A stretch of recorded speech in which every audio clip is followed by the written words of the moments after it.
Moving on a little bit, I kind of want to go back a little bit to the vacation I had about a month ago in Disney, because there was like a question that kept repeating itself while I was there with my family, and one of the things, and I just kind of wanted to talk about it here, is whether adults can still have fun at Disney or Universal at a theme park that aren't big like Disney or Universal or theme park fans. Is there enough there to do that those not like me or family that are really into it, can they still have fun in those? And that's one thing we found. The question that kept kind of coming up because we were there with some people who probably weren't the biggest fans of Disney or theme parks and all that stuff. So finding stuff for all of us to have fun with was a challenge in itself, but it's fun to do or figure out. And that's just one thing I kind of want to talk about today, as well on this podcast, because I generally think just no real bias here, trying to get that biasy stuff out of the way of just being a big fan of Disney and Disney World and all those theme parks and everything. I just think there's enough to do, especially in Disney, less so in Universal, which I'll get to in a little bit.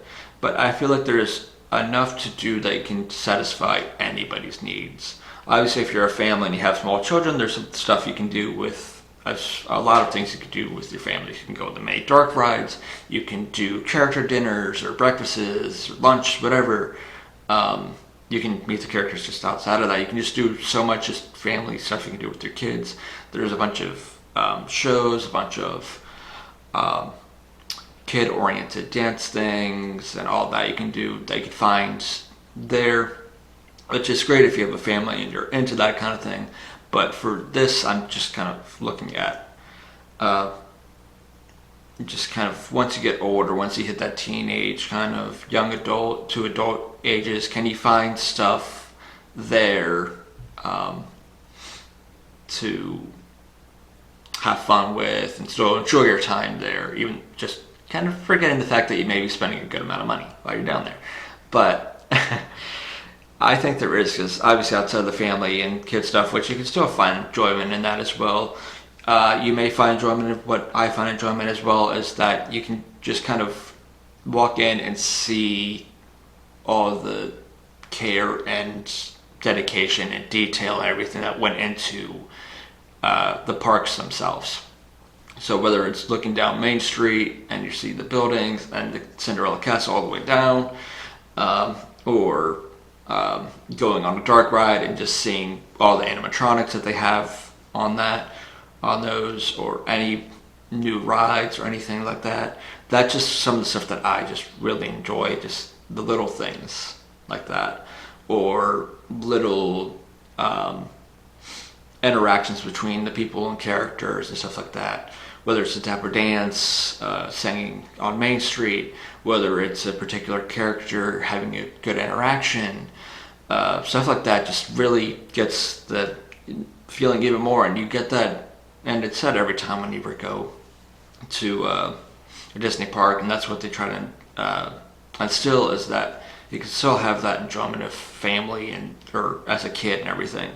So when you're down there, you don't even really care about what's going on in the outside world. And for me in particular, in that trip, it was probably the least amount I've ever been on my phone or anything, because I was with people that I liked. I was doing things that I genuinely enjoyed, and I was just in the moment.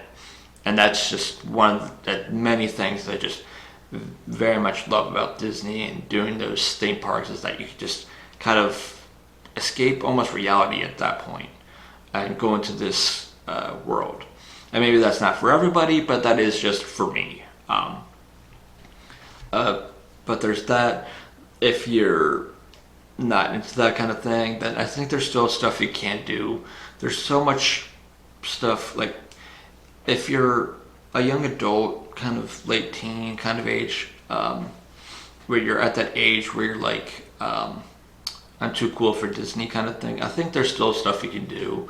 Like if you're at Epcot, they always have some kind of food festival, um, whether it's Wine and Dine or Festival of Holidays, whatever it is. There's always some kind of festival going on. Obviously not all the time, but for most of the year, there's some kind of festival going on where you can enjoy different foods, different drinks, and stuff like that. So you can enjoy that aspect of it. You can enjoy the rides if you're into rides. They're trying to get more thrilly in some of the rides they have, like Guardians or what will open up in March with Tron. Like they're obviously trying to get as many people interested as possible, trying to get as many different people's interests and everything. So there's that aspect. So overall, I think Disney, especially, I think you can find as an adult, there's always something that you can do.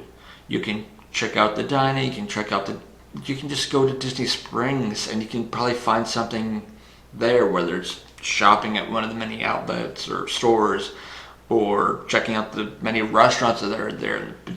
Most of them are very, very good.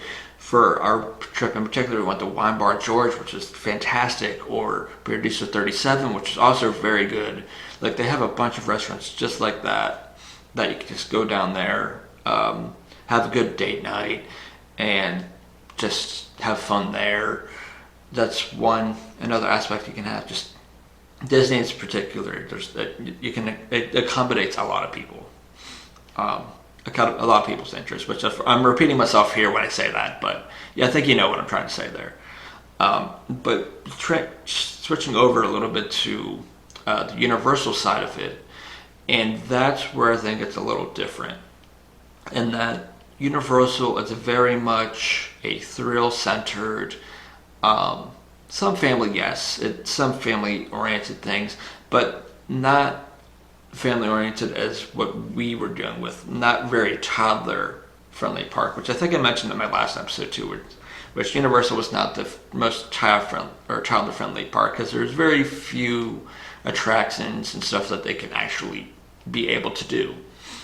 So really you're just left to just staying in the Dr. Seuss area, or some other like kiddie type area, or seeing a show or stuff like that. That's more or less what you can do with a family. But for Universal in particular, their appeal, especially you can tell, is to that young teen, young adult kind of almost that feeling, like I mentioned a couple minutes ago, that too cool for Disney kind of mentality, which some people have. It's just some people's faces. Some people go through it.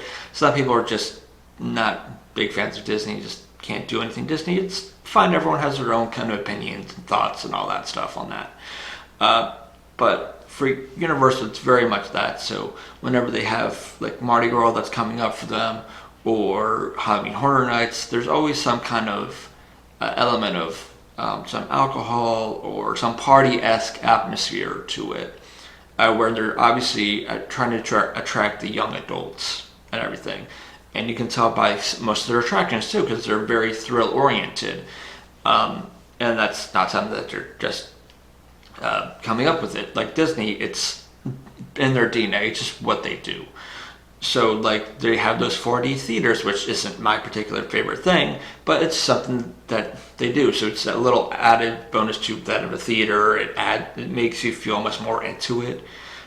Which some people like. Some people like the Minions ride. I'm not a big fan of it. Just the 4D theaters things just aren't my favorite thing. Or those motion simulator things where you're viewing a screen. It just feels different. Again, it's not my favorite, but again, it's very thrilly. It's very thrilly, I guess. I can't think of it any other words other than say it's thrill-oriented rides and systems and everything. So those are definitely things that I would say are definitely more towards that adult, young adult kind of late teenage teens kind of thing. Because those people are going to want to be more, instead of, if you're going to look at different events, comparing Disney and Universal, which will be on their own kind of episode on its own, video and everything. Their events are geared more towards I think teenagers in that kind of demographic, where Disney's is more family oriented. Yes, and I mentioned the Epcot, and the many festivals they have there, and that's the closest you'll get to an event that Universal kind of throws, like a Halloween Horror Nights or a Mardi Gras. But I feel like if you're more of a thrill seeker, like we went with people that were more thrill seekers, more want that roller coaster kind of feel to it, not very into those dark ride kind of rides, like I typically am. I'll do both. I like roller coasters, I like dark rides. I'm not picky one way or the other. But I absolutely understand people's feelings of not being too into It's a Small World or dark rides in that particular, and want to be more thrilled. They want to go get launched on a roller coaster, or they want to have that thrill of a free fall or stuff like that. That's what those people enjoy. That's what Universal absolutely kind of instills and tries to get through people. But I still think there's a good amount there they can kind of get a lot of people to enjoy. They obviously have City Walk, so they have their own stores and restaurants that you can enjoy. We went to the Chocolate Emporium, which is another fantastic restaurant just outside of Universal on City Walk. So again, there's definitely a lot there to do. I think there's a lot that adults can have fun with. And I'm just saying, and this might be a little biased too, but I just think there's that feeling of and maybe it's just me, that I can still have fun in a Disney park or a Universal park and not actually go on any real rides and still enjoy the ambiance of being there. And maybe that's just me, but that's just how I view those rides and how much I enjoy going down.